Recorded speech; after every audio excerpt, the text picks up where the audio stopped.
Olá, bem-vindo a um Pode Tudo. É um prazer te receber novamente a qualquer hora, de manhã, de tarde, de noite, no Brasil, nos Estados Unidos ou no Japão. Japão, né? Vavá e Rodrigo.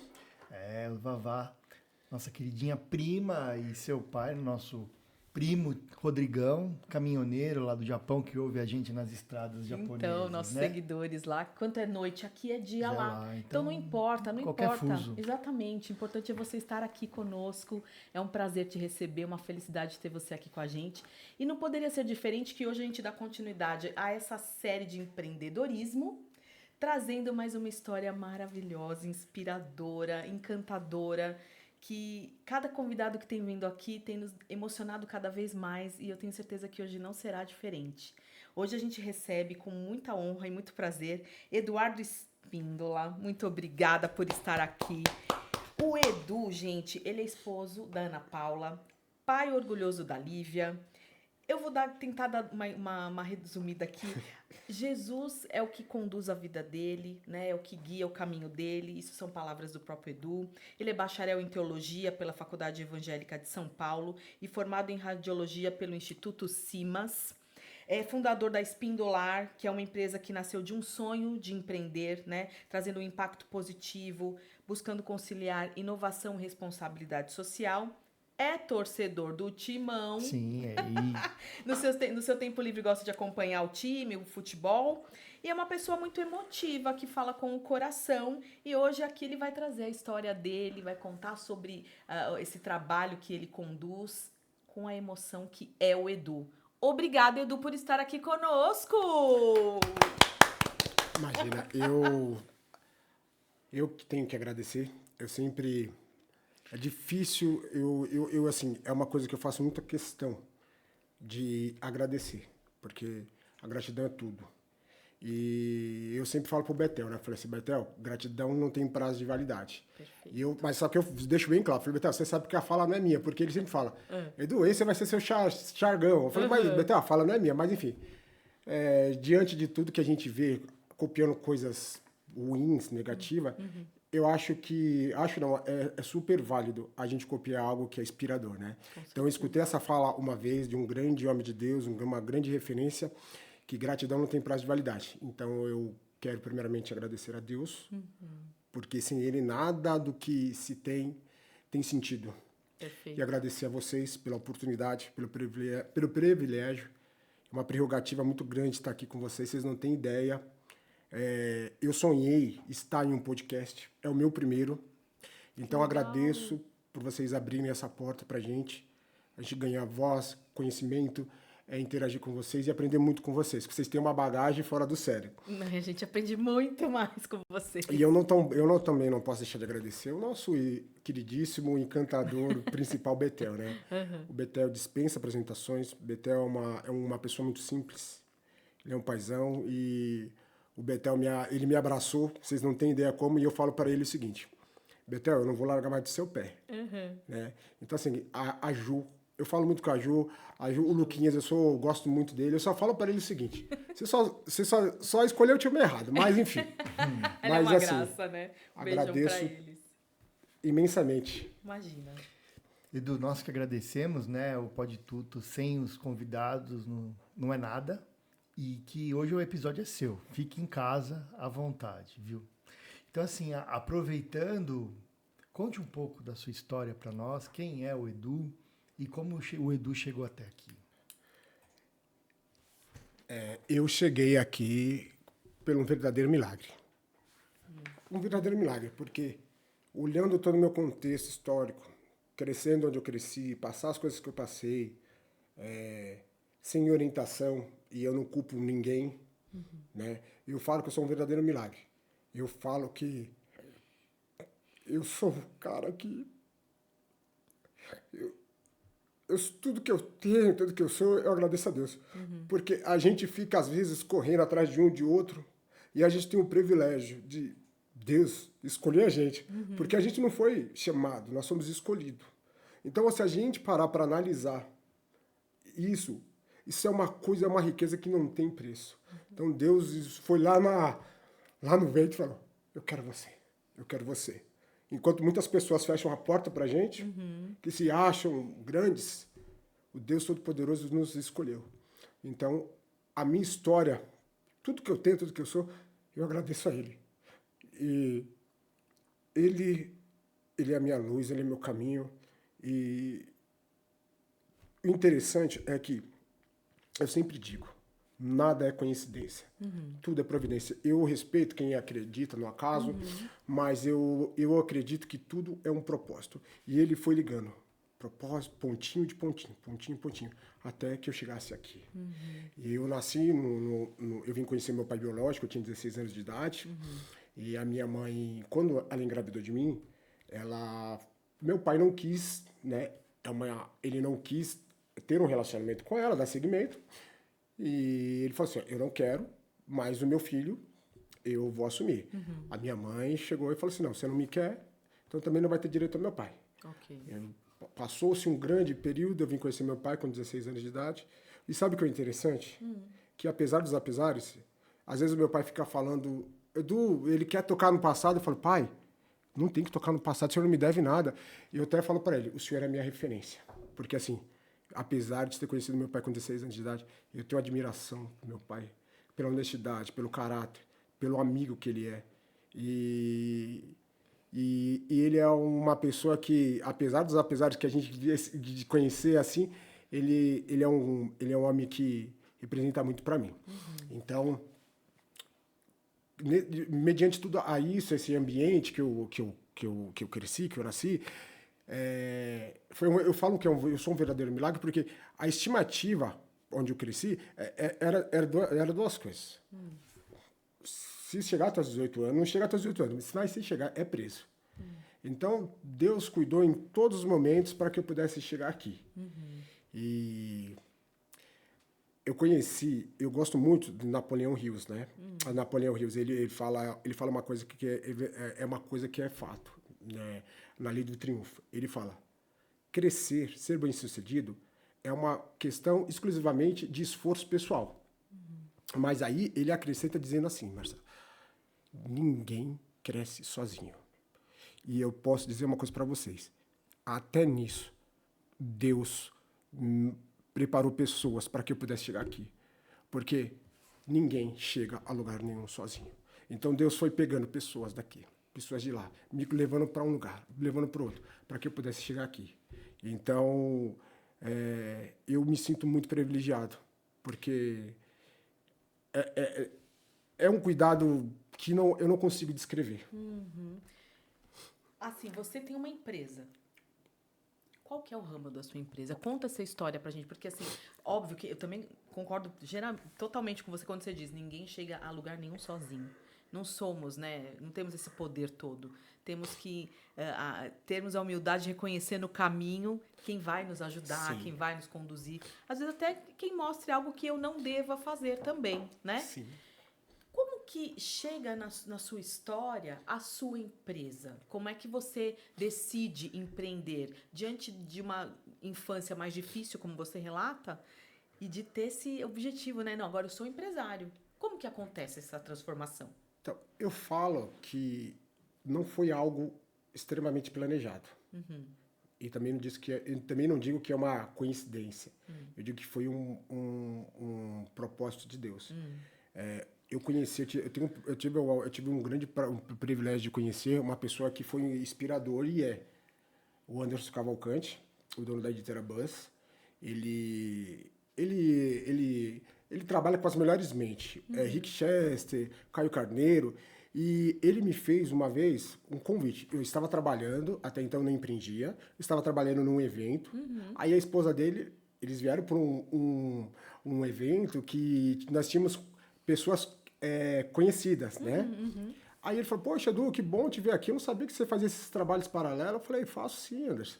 Aí é bom saber. Aí passou-se um período, nós nos encontramos, só que ele passou de ser despercebido. Aí a esposa dele, a Tabata, falou assim, fala com ele, fala com o Edu. Aí ele me fez um convite, Edu, nós vamos ter uma palestra tal dia, e vai ser uma noite de autógrafo, você não quer fazer um freelancer pra gente? Aí eu falei, claro. Aí eu falei, tá bom, vou pedir pro meu assessor eu te ligar. Aí o assessor dele me ligou, me explicou. Aí eu fui até um evento do Pablo Marçal, foi na Arena Barueri. E aí eu fui vender livros. Eu lembro que eu vendi, acho, por volta de, acho que uns 25 livros a um determinado valor. Aí eu falei, bom, se eu posso vender para as pessoas, por que não vender para mim? Aí foi a hora que eu falo que foi a iluminação de Deus. Aí eu mandei mensagem para ele, agradecendo. Falei, Anderson, tô com uma ideia aqui. Ele, na hora, ele me retornou. Falei assim, vamos marcar um almoço? Aí ele me deu alguns nortes, me deu algumas instruções. E aí a Espindolar nasceu daí. Aí eu falei, bom, então vamos empreender. Só que aí eu fiquei pensando assim, eu não sei cozinhar. Não sei fazer serviços, trocar lâmpada, essas coisas. Até minha esposa às vezes pega no meu pé. Não sei. Eu falo para ela assim, ó, não sei. Mas também não vai ficar sem fazer. Eu falei, bom, o que eu posso fazer? Aí eu comecei assim, a olhar em volta. Eu falo, não dá para falar que é coincidência. Eu creio que foi uma iluminação. Aí eu falei assim, eu comecei a olhar para um canto, para o outro, uma casa ali, um prédio, um condomínio. Eu falei, gente, o que essas pessoas têm em comum? O que essas pessoas tudo precisam? Precisam de material de produto de limpeza. Aí eu falei, tá aí um nicho. Aí eu falei, fui procurar me aprofundar, saber do mercado, não sabia nada, continuo ainda encaminhando, gateando, e aí eu fui me informar, e por coincidência, não, mas por propósito, tem uma pessoa, o nome dele é Sérgio, ele é uma pessoa que é uma referência, eu não sabia que ele era referência no mercado. Ele atende uma das grandes, se não a maior faculdade pública de São Paulo. Só que eu não me sentia à vontade de falar com ele. Né? Até o Betel fala uma coisa que é o seguinte, ele fala assim, Edu, abriu a porta, entra. E isso, para mim, cada dia que passa, fica mais evidente. Tá. Aí eu procurei falar com ele, falei, Sérgio, tá acontecendo isso e isso. Aí ele falou assim, Edu, o caminho é esse. Aí foi a hora que mais uma pessoa muito querida, eu procurei uma pessoa que eu já sabia que ela era uma síndica de um prédio, e aí eu falei assim, coloquei o projeto na mesa para ela. Ela falou assim, Edu, nós já compramos esses produtos de limpeza, descartáveis, com pessoas que a gente não conhece. Eu tenho o maior prazer em te ajudar. Só que você precisa se enquadrar nos parâmetros que é de praxe, né? Essas coisas tudo certinho. Eu falei, ok. Passou-se um mês, eu já estava fazendo a minha primeira entrega. Olha! Então a Espindolar nasceu dessa oportunidade. Aí eu falo uma coisa para vocês. É muito importante que a gente esteja atento aos sinais. Porque às vezes a gente pensa que Deus vai falar por intermédio de um relâmpago. Vamos fazer a simbologia. Sim. Às vezes nós vamos pensar que Deus vai falar através de uma pessoa. Ele fala, mas Deus fala através de alguns detalhes. E aí a gente precisa estar sensível para a gente poder ter essa percepção e ver que Deus está falando por intermédio daquele ato. Perfeito. Então, a Espindolar é uma empresa que fornece materiais de limpeza e descartáveis para condomínios, empresas, hospitais, qualquer ramo. Qualquer ramo. Entendi. Olha que legal. E você que está à frente da empresa, você que é o condutor principal dela, você tem algum sócio? Não. Eu tenho, assim, eu digo assim, Marcelo, falando um pouco de futebol, eu faço que eu corro para bater o escanteio, apitar e defender. Eu tenho uma pessoa que me ajuda, né? Mas até o presente momento é uma coisa que eu faço sozinho, né? Perfeito. E qual é o seu diferencial no mercado? Hoje, por incrível que pareça, porque a questão da repetição é uma coisa impressionante. A repetição faz você ficar bom. A repetição faz você ficar perito naquilo. No primeiro momento, eu tinha muita dificuldade em entrega, em fazer entrega. Hoje, acho que a questão de 2 semanas atrás, nós conseguimos assinar o contrato, alugamos um local aonde nós conseguimos armazenar os nossos produtos, Com a agenda, nós conseguimos receber nossos amigos e clientes. Então, se você me ligar hoje, dependendo da sua disponibilidade, se tiver alguém que receba, eu consigo te entregar hoje. Velocidade. Velocidade. Um diferencial velocidade. E uma coisa também que é uma coisa que a gente está colocando muito para esse ano agora de 2025, a gente já, assim, a questão do meio ambiente. Então, a Espindolar, ela entra forte na questão, porque normalmente as empresas nesse segmento, elas estão preocupadas em vender.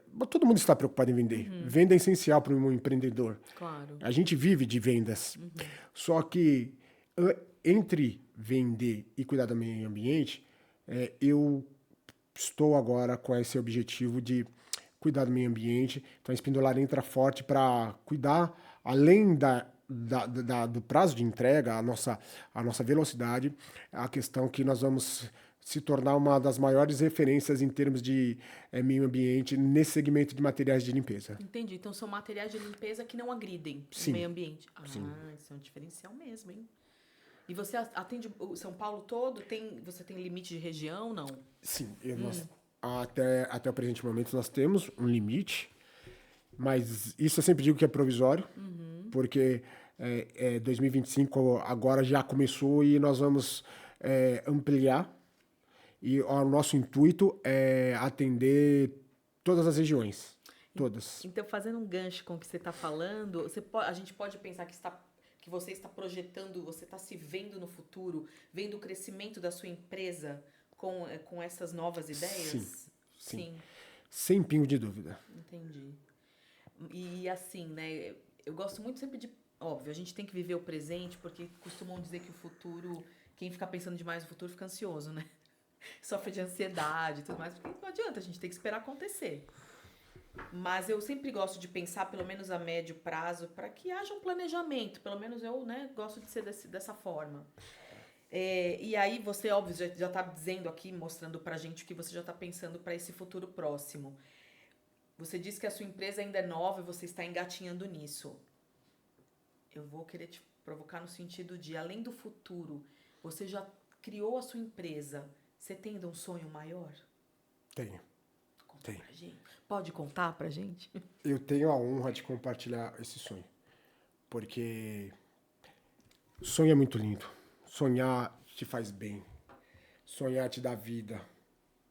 E o mais encantar do sonho é quando esse sonho não é um sonho que você vive sozinho. É um sonho que você pode compartilhar com as pessoas. Então, eu tenho um sonho. Eu tenho um sonho de tudo que eu adquiri até o presente momento e tudo que eu vou adquirir lá na frente é poder ajudar as pessoas. Eu gosto muito de ajudar as pessoas, porque Jesus, ele falou, amará o próximo como a ti mesmo. Então, eu gosto muito de histórias, Marcelo. Então, assim, eu tenho um sonho, vontade de pegar uma pessoa que está no farol vendendo uma bala, uma pessoa que está debaixo de uma ponte, um momento difícil, e falar, vem comigo, vamos almoçar, me conta a sua história. E aí, mediante isso, poder ajudar as pessoas. Então, o meu maior sonho é esse, é poder ajudar as pessoas, porque eu fui muito ajudado. Entendi. Acho que as coisas materiais são importantes, mas quando você tem um sonho de ajudar, corroborar, é uma coisa que me dá muito orgulho, desse sonho, de poder ajudar as pessoas. Então, você está me dizendo que você quer que a sua empresa cresça a ponto de você ter essa condição de ajudar as pessoas. Sim. Eu quero poder pegar uma pessoa que está em uma situação delicada, e eu gosto muito do Rufino, né? Aquele empresário, é Geraldo, é Rufino. Não sei, desculpa. Então, ele é uma grande referência no mercado, e aí ele conta uma história que tinha um rapaz lá em frente à empresa dele que ia pegar água. Aí ele chegou, estava analisando, né? Aí ele pegou o funcionário dele e falou assim, quem é esse rapaz que está pegando água? Aí, seu Geraldo, ele explicar, ele mora debaixo da ponte. Aí ele falou assim, gente, vocês estão fazendo isso com ele? Rapaz, é para botar esse homem para dentro daqui da empresa. Ele chegou, se apresentou, o rapaz não sabia que ele era o dono. Aí o rapaz ficou constrangido. Não, disse que eu falei, não, eu quero que você entre na minha empresa. Entre. Então, eu quero ter essa oportunidade de pegar alguém, sabe? Assim, ó, vem cá, senta aqui comigo, conta a sua história, que eu vou te ajudar. Você começou a sua apresentação, né, falando que você veio de um lugar desfavorecido, que a perspectiva, expectativa de vida era péssima, né? O prognóstico das pessoas, né, a expectativa era ruim. Você se sente responsável em ser exemplo para esses Eduardos que estão nessas comunidades? Eu digo que nós não podemos se vitimizar. De fato alguma, nós não podemos. O fato de você nascer numa comunidade, o fato de você nascer num lugar com uma total estrutura, isso não quer dizer nada. Isso é muito relativo. Vai muito da pessoa. E eu não me sinto nessa responsabilidade de ser exemplo. Não me sinto. Eu me sinto de ser inspirador e inspirá-los. Agora, ter a responsabilidade, não me sinto na responsabilidade. Porque aí entra a questão também da meritocracia, né? Você tem que fazer a sua parte. Então, faça a sua parte. Porque eu gosto muito de... eu tenho um ninja. O ninja, ele é um atleta, ex-atleta, né? Ele foi jogador de basquete, e ele fala uma coisa que é muito forte. Assim, quando você quer uma coisa, ninguém te segura. Então, assim, as pessoas que estão se sente, né, desvalorizada ou que não tem oportunidades, se alguém colocar na mente que vai crescer, que vai vencer, ninguém te segura. Entendi. Maravilhoso. Queria fazer mais uma pergunta para você. A gente falou bem você coloca Deus sempre numa posição muito importante na sua vida, falou da sua empresa. Mas por que você escolheu teologia? É mesmo. Porque, obrigado pela pergunta, muito obrigado. Eu acredito muito que nós devemos nos preparar. E eu tenho comigo que na década dos anos 90, fazer teologia era até pecado. Por incrível que pareça. As pessoas, não, você vai fazer teologia, você não pode fazer teologia. Por incrível que pareça, havia algumas restrições, né? As pessoas, sim, na década de 90 tinha muito, mas com o desenvolver do tempo, e eu acredito piamente que o próprio Deus começou a dar sabedoria para as pessoas, porque a teologia nada mais, nada menos que é estudo de Deus. Perfeito. Então, eu decidi fazer teologia para que eu possa me preparar. Porque além de ser empresário, além de ser pai da Lívia, marido da Paula Espíndola, eu também eu ministro. Eu sou presbítero de uma igreja e eu falei, bom, eu não quero chegar de qualquer maneira. Então, eu preciso me habilitar. Então, eu estou me procurando me aperfeiçoar, estudar, para que eu possa fazer uma coisa com excelência. Maravilha, porque uma coisa é a gente ter boa vontade, né, Edu? Eu gostaria de fazer, mas calma, para você chegar lá, tem todo um processo, né? Quando você diz, eu quero me preparar, eu compartilho perfeitamente isso com você, porque eu também sou uma pessoa muito sonhadora, sabe? Eu gosto sempre de pensar coisas novas, de estar projetando objetivos novos. Eu não sou muito inquieta no sentido de achar que não estou produzindo nada, sabe? Eu gosto muito disso. Mas uma coisa é sonhar, é muito bom. Mas para que eu consiga colocar aquilo em prática e fazer se tornar realidade, eu tenho que me preparar. Então, eu compartilho com você perfeitamente, meu Deus. E aí, assim, mas eu tenho uma curiosidade, no caso, sobre a teologia. Houve alguma coisa que ali no seu estudo, durante o seu preparo, durante sua formação, que você se surpreendeu? Eu queria complementar. Essa é uma pergunta segunda. A primeira é essa. Em que momento você decidiu estudar teologia? Foi para ser presbítero ou você teve um chamado? Alguma coisa assim? Eu sempre falo da iluminação de Deus. Sempre, sempre. Eu não consigo não conciliar isso. Estou muito convicto de me preparar cada vez mais. E eu falei, não, eu preciso me preparar para que eu possa exercer isso com excelência. E eu, assim, é muito válido você ver pessoas, referências, né? Então, olhando para esse campo, né, de ministros, né, todas as pessoas que eu tenho como referência passaram por esse processo. Desse estudo, desse lampejo, desse trabalho, que não é, diga de passagem, que não é uma coisa fácil, não é uma coisa fácil, é uma dedicação, demanda tempo, demanda a questão financeira, mas aí, Marcelo, eu te digo uma coisa, Deus não deve nada para ninguém. Deus não deve nada para ninguém. A partir do momento que você faz, você se envolve, ele se encarrega de fazer o resto. É só a gente fazer a nossa parte. E aí teve alguma coisa que você se surpreendeu durante a sua formação? Quando eu entrei na academia teológica, algumas coisas, porque a linha pentecostal, ela diverge em algumas coisas, que quando você está inserido na academia, as coisas ficam mais claras. Porque até o presente momento, o estudo da Bíblia é super, super essencial e válido. Claro. Mas quando você está dentro de uma academia teológica, com professores preparados, você toma um choque de realidade. Então, a linha pentecostal com os estudos, no primeiro momento, me deu um choque. Tanto é que, por incrível que pareça, teve aluno que desistiu, falou, isso não é para mim. Só que eu falei, não, eu vou... Até o fim, porque eu não posso... porque a gente, até então, eu tinha um entendimento.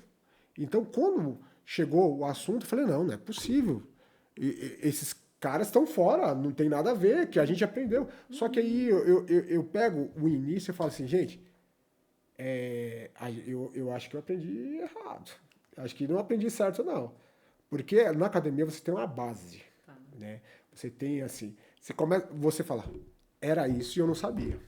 Então eu fiquei muito surpreso com esse choque, a linha pentecostal, da interpretação, da exegese bíblica, o que o texto de fato está dizendo. Não é um achismo, uma coisa que eu acho do texto. Você faz uma hermenêutica, uma exegese do texto, você vai no original, no caso do veterotestamentário, o hebraico, no caso do Neotestamento, Novo Testamento, você vai no grego. Então, assim, quando você começa a estudar o original, você fica surpreso, é um choque de realidade. Mas é legal você comentar isso, porque isso era algo que eu já imaginava, e por isso que eu quis fazer essa pergunta, porque eu acredito que após a sua formação, a sua fé só se fortaleceu cada vez mais, né? Então é por isso que Deus é maravilhoso em todas as coisas, com certeza, né? Ele mostra tudo pra gente na hora certa, quando nós estamos preparados para aquilo, e com certeza a nossa fé só se fortalece. Sim. Né? Eu queria agora perguntar para você tentar falar de uma forma... A gente está quase partindo já pro final agora, mas eu queria que você me dissesse, porque o Edu, né, vindo assim, enxergando toda essa sua trajetória, chegando no Edu empresário, que tem esse sonho, que quer crescer e tudo mais, você está no momento também de você se aprimorar profissionalmente e pessoalmente falando, participando de uma mentoria agora, né, como você falou do Betel desde o começo, que é uma referência para você. De que forma isso está te transformando? Olha, eu vou te falar que a mentoria está do lado do Betel, não só do Betel, mas de todas as pessoas que estão envolvidas do grupo. A gente tem um grupo muito especial. Mas eu estou falando isso de plena convicção e seriedade. A gente tem um grupo muito especial. E olha que eu já passei em vários grupos, não de mentoria, mas de vários segmentos. Sim. Mas esse grupo é diferente, Marcelo. É uma essência, é algo que, assim, é até difícil de explicar. E quando eu cheguei na mentoria do Betel, eu entrei com alguns traumas, alguns complexos. E na década de 90, tudo era demônio. Então, se você tinha algum problema de complexo, não, é demônio. Tá. Mas aí, com o decorrer do tempo, a igreja, nós começamos a despertar e entendemos que o que é psicológico tem que se tratar psicológico. O que é espiritual tem que ser espiritual. Claro. O que é jurídico tem que ser tratado no campo jurídico. E eu cheguei muito com a minha autoestima abaixo. E a mentoria do Bethel me ajudou. Eu vou te falar por quê, Marcelo. Eu tinha receios, vergonha de me assentar em uma mesa com pessoas mais financeiramente melhor, ou até mesmo pessoas melhores sucedidas. Eu tinha vergonha de pegar talheres. Eu não me achava que eu podia entrar no restaurante chique. Eu não me sentia à vontade. E o Bethel falou uma coisa para mim, a seguinte ideia. Ele falou assim, Edu, você pode entrar em qualquer lugar. Ele falou para mim, Edu, você pode entrar em qualquer lugar. Foi uma das melhores coisas que me aconteceu na mentoria. Eu comecei a ganhar um engajamento, gente. Eu comecei a ganhar uma confiança. E no segundo dia de mentoria, eu entrei no primeiro dia de mentoria todo acanhado, com receio. No segundo dia de mentoria, naquele hotel maravilhoso, eu já estava me sentindo um outro Edu. Então, a mentoria do Bethel foi libertadora nesse aspecto para mim. Sem contar as parcerias que a gente vai viabilizar, que tem coisa boa chegando. Então, foi um divisor de água para mim. Sensacional. Foi muito importante. Um testemunho, né, que você dá e que, de fato, faz toda uma diferença, né? Que legal. Fico muito feliz por você. Muito feliz mesmo. Bom, a gente vai... Daqui a, assim, falta tiquinho, assim, pra gente encerrar. E eu vou te dar a voz, embora você já esteja contando tanta coisa emocionante pra gente. Mas, e eu sei que você já deu muitos recados, mas se você tiver mais algo pra dizer, então que você aproveite esse momento. Eu vou pegar o gancho do GeoJ, né? Quando ele faz a entrevista com os seus convidados, ele fala assim, se você tivesse que transmitir para o mundo hoje, qual seria a sua mensagem? Que nós não venhamos passar por uma pandemia novamente. Porque vocês vão entender onde eu quero chegar. Na época da pandemia, nós descobrimos que juntos nós somos muito fortes. E eu estou sentindo que isso não está tão evidente. Então, o meu recado é que nós não venhamos esperar vir uma outra pandemia ou algo parecido para a gente se unir, ajudar, não deixar ninguém para trás. Então, o meu recado para o mundo é esse, que nós possamos ter empatia, nós possamos olhar para o próximo com um olhar de carinho, de amor, como Cristo olhou. Maravilhoso. Então, esse é o meu recado, que nós possamos, de fato, se unir, porque juntos nós somos mais fortes. Maravilhoso. Tô emocionada. Mas você quer fazer mais alguma colocação? Eu queria fazer uma pergunta. Oh, meu Deus, então faça. Pergunte. Acho que essa pergunta, cada um tem a sua resposta, mas eu ouço sempre respostas muito interessantes. Você falou da fé, né? O que é fé para você? A fé é o firme fundamento das coisas que não se vê, mas das coisas que se esperam. A fé é o que nos move. A fé é uma coisa que se vive. A fé é algo que se vive. A fé é você acreditar quando nada te dá indícios que vai dar certo. Fé é você acreditar no impossível. Você não vê saída, não vê porta, você não vê uma luz na frente do túnel. Mas a fé te possibilita acreditar. Isso para mim é fé. Eu cheguei a escrever algumas coisas uma vez e conversando, a gente tem amigos de todas as crenças e as ausências de crenças também. Nós temos que respeitar. E conversando com uma pessoa que era ateu, eu escrevi uma poesia uma vez e acho que tem um pouco a ver com o que foi dito aqui. Eu escrevi uma poesia chamada Meu Credo, né? O que eu creio. E eu começo assim, o que irrita os ateus é o silêncio de Deus. Porque aí ele diz tudo, né? Porque os ateus não conseguem ouvir. E Deus, ele não é histriônico. ele é na sutileza, né? É nos detalhes, é na leveza. Se você não ficar atento, você não escuta. Exato. Né? E isso é fé, no meu entender, né? É você pegar o detalhe, não... Porque ele não vai fazer um outdoor e passar com um avião voando aqui, ó, tô aqui, faz isso. É nos detalhes que ele vai te sinalizar. Né? E eu vou complementar, é porque Deus, ele é tão maravilhoso que ele nos dá a liberdade, ele nos dá o livre-arbítrio para... Até não acreditar. Não acreditar, para quem não quiser, né? Então, para aqueles que escolhem estar junto com ele, nós estaremos abertos sempre aos seus sinais. Então... Finalizando com, meu Deus, com Deus. Que lindo isso. Edu, obrigada. Imagina, gente. Obrigada, você realmente trouxe aqui mensagens maravilhosas, mexeu bastante comigo e eu te agradeço por isso. Comigo. Né? E aí, de novo, assim, eu sempre digo para todo mundo e para você também que as portas do Pode Tudo estão abertas para você vir contar do seu sonho, das suas realizações, do que você quiser. Obrigada, amigo. Eu que agradeço. Obrigada. Muito bom. Ai, que lindo. Gente, hoje tá muito emocionante aqui. Eu tô assim, ó. Vem aqui.